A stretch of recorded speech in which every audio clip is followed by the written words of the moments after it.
হামলায় দিশেহারা হয়ে যুদ্ধের ময়দান থেকে পালানোর পথ খুঁজছেন ট্রাম্প। মিত্র দেশগুলো পাশে না দাঁড়ানোয় একাকিত্বে ওয়াশিংটন। দ্বিতীয় বিশ্বযুদ্ধের পর সবচেয়ে বেশি চাপের মুখে মার্কিন বাহিনী, মত বিশেষজ্ঞদের।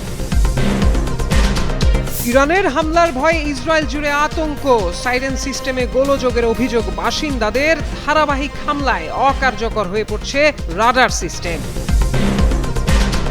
ইরানের হামলা ঠেকাতে এবার যুক্তরাষ্ট্রের নতুন কৌশল আলোচনায়। সির্যাম আকাশ প্রতিরক্ষা ব্যবস্থা, ড্রোন প্রতিহতের দৃশ্য ভাইরাল সামাজিক যোগাযোগ মাধ্যমে। মৃত্যুর আগে লারিজানির আবেগঘন চিঠি, যুদ্ধে শহীদদের প্রতি গভীর শ্রদ্ধা, তেহরানের নিরাপত্তা ও শক্তির প্রতীক বলে দেওয়া হয়েছিল বার্তা। সৌদিতে মিসাইল হামলায় বাংলাদেশি প্রবাসীর মৃত্যু। আল খারিজ শহরের শ্রমিক ক্যাম্পে চলে হামলা, আহত আরও বেশ কয়েকজন।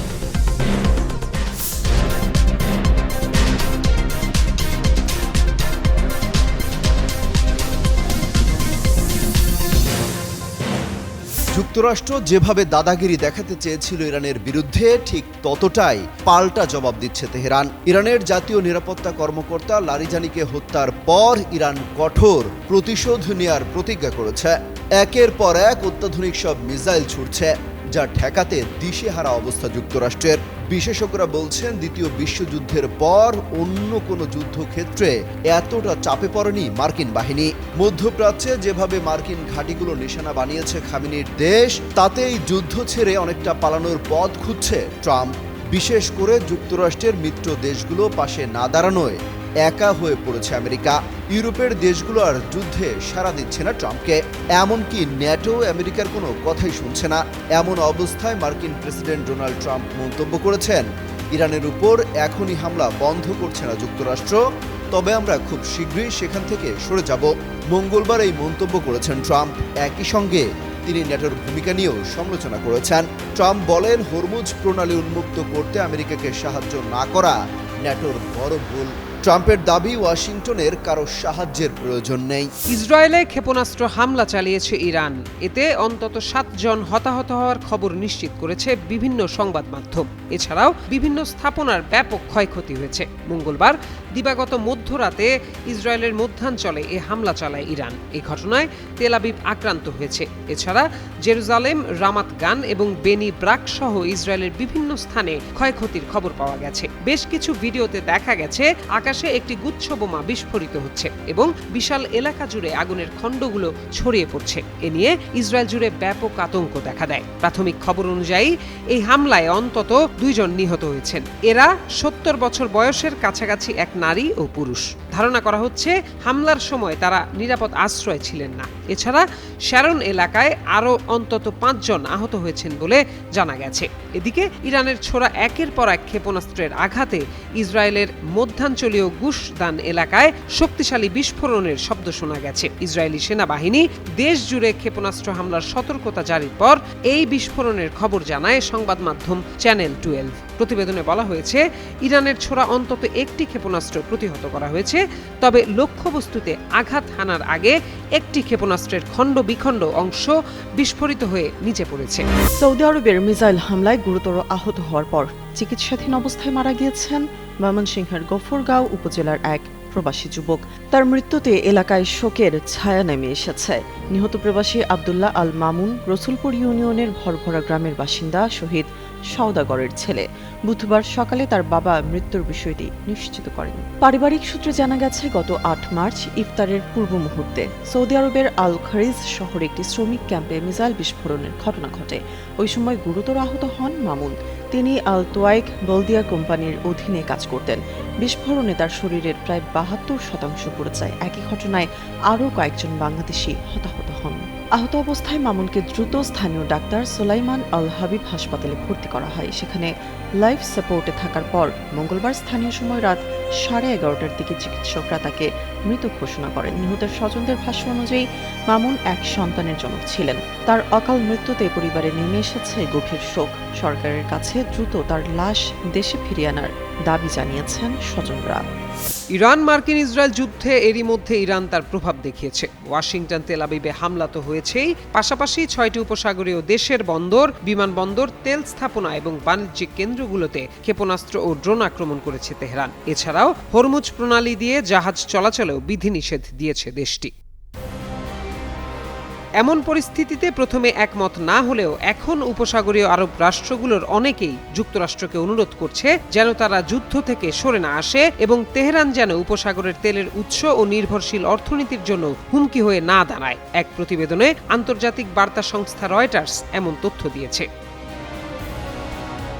উপসাগরীয় অঞ্চলের একটি সূত্রের বরাতে রয়টার্সের প্রতিবেদনে বলা হয়, যুদ্ধ তৃতীয় সপ্তাহে প্রবেশ করার সাথে সাথে তীব্র মার্কিন ও ইসরায়েলি হামলার জবাবে উপসাগর জুড়ে মার্কিন ঘাঁটি ও বেসামরিক লক্ষ্যবস্তুতে একের পর এক হামলা চালায় তেহরান। এমন পরিস্থিতিতে এ অঞ্চলের নেতারা কামনা করেন ট্রাম্প ইরানের সামরিক সক্ষমতা ব্যাপকভাবে হ্রাস করবে।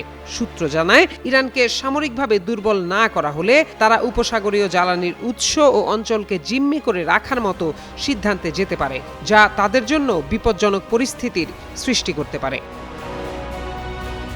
এ বিষয়ে সৌদি ভিত্তিক গালফ রিসার্চ সেন্টারের চেয়ারম্যান আব্দুল আজিজ সাগের বলেন, উপসাগরীয় অঞ্চল জুড়ে এই ধারণা ব্যাপক আকারে প্রচলিত যে ইরান প্রতিটি উপসাগরীয় দেশের সঙ্গে সমস্ত সীমা লঙ্ঘন করেছে। তিনি বলেন, প্রথমে উপসাগরীয় দেশগুলো ইরানের পক্ষ নিয়ে যুদ্ধের বিরোধিতা করেছিল, কিন্তু যখন মধ্যপ্রাচ্যে এই হামলা শুরু হলো তখন থেকে ইরান শত্রুতে পরিণত হয়েছে। সাগের জানান, এখন কাজ সম্পন্ন হওয়ার আগেই যদি মার্কিনিরা সরে যায় তবে ইরানের মোকাবিলা উপসাগরীয় দেশগুলোর একারই করতে হবে।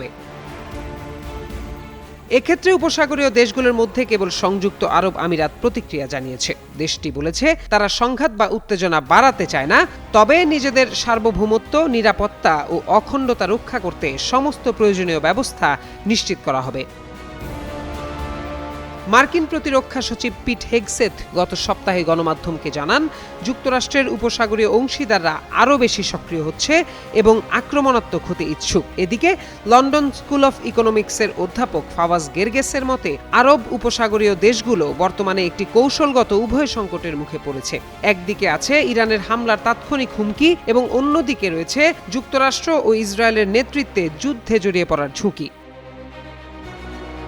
এমন উদ্বেগ সম্পর্কে প্রশ্নের জবাবে হোয়াইট হাউস জানায়, যুক্তরাষ্ট্র ইরানের অস্ত্র উৎপাদন ও নিক্ষেপ সক্ষমতা ধ্বংস করেছে এবং ট্রাম্প মধ্যপ্রাচ্যের অংশীদারদের সঙ্গে নিবিড় যোগাযোগ রাখছেন। প্রত্যয় দাস, যুগান্তর নিউজ। গভীর রাতে হঠাৎ বিস্ফোরণের শব্দে আবারও কেঁপে উঠেছে মধ্যপ্রাচ্য।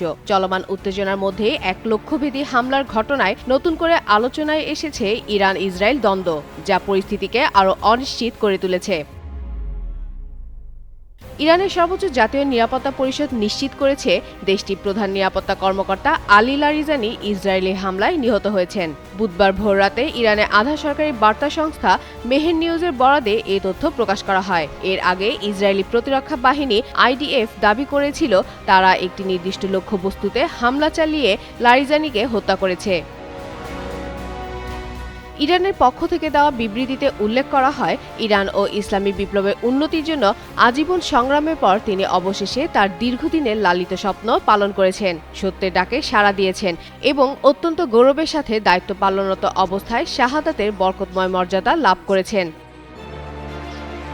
বিশ্লেষকদের মতে, ইরানের শীর্ষ পর্যায়ে এই ক্ষতি দেশটির সামরিক নেতৃত্ব ও কৌশলগত সিদ্ধান্তে প্রভাব ফেলতে পারে। একই সঙ্গে এই ঘটনা ইসরায়েল ইরান উত্তেজনাকে আরও বাড়িয়ে তুলতে পারে। এদিকে ইসরায়েল যুক্তরাষ্ট্রের হামলায় জাতীয় নিরাপত্তা পরিষদ প্রধান আলী লারিজানি নিহত হওয়ার ঘটনায় চূড়ান্ত ও অনুশোচনাযোগ্য প্রতিশোধ নেওয়ার অঙ্গীকার করেছেন ইরানের সেনাপ্রধান আমির হাতামি। এক বিবৃতিতে আমির হাতামি বলেন, সুপ্রিম ন্যাশনাল সিকিউরিটি কাউন্সিলের সেক্রেটারিকে হত্যার ঘটনায় ইরানের প্রতিক্রিয়া হবে চূড়ান্ত ও অনুশোচনাযোগ্য।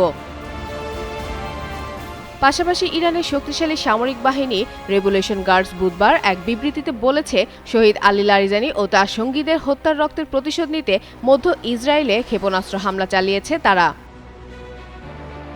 ফাতেমা ফাতেহ জান, যুগান্তর নিউজ। ইরানের জাতীয় নিরাপত্তা কাউন্সিলের প্রধান আলী লারিজানি ছিলেন মার্কিন আগ্রাসনের বিরুদ্ধে আলোচিত সাহসী কণ্ঠ। বিভিন্ন সময়ে তার দৃঢ় ও সাহসী বক্তব্য মুসলিম বিশ্বে ব্যাপক প্রশংসিত হয়েছে। ইসরায়েলি বিমান হামলায় তিনিও শহীদ হন। মৃত্যুর আগে লারিজানি একটি চিঠি লিখেছিলেন। সেই চিঠি এখন বিশ্ব মিডিয়ার আলোচনার বিষয়। বিশেষ আবেগ নিয়ে লেখা চিঠিতে তিনি ইসরায়েল মার্কিনীদের বিরুদ্ধে যুদ্ধে শহীদদের প্রতি গভীর শ্রদ্ধা জানান। তিনি বলেন তাদের জানাজা ও দাফন মর্যাদার সঙ্গে সম্পন্ন হয়েছে এবং এই ত্যাগ ইরানের নিরাপত্তা ও শক্তিকে আরও দৃঢ় করবে। লারিজানি লিখেছেন, শহীদরা ছিলেন সাহসী, দায়িত্বশীল ও আত্মত্যাগী মানুষ। তাদের জীবন উৎসর্গ দেশের নিরাপত্তা এবং আদর্শ রক্ষার জন্য হয়েছিল।